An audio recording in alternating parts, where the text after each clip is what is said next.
ভালোবাসলে যত্নে রাখতে হয়, জানো তো। গা ছাড়া ভাব নিয়ে কাউকে ধরে রাখা যায় না।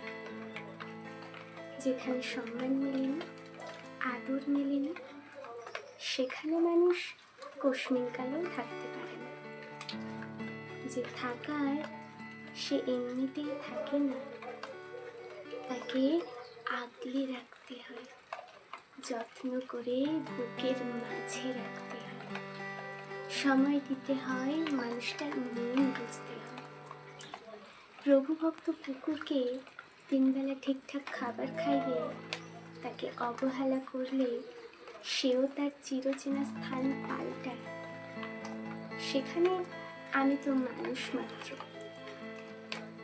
অযত্নে, অবহেলায় দূরে ঠেলে দেওয়ার পরেও সেই মানুষটা থেকে যাবে, এই আশা করাটা বড্ড বোকামি।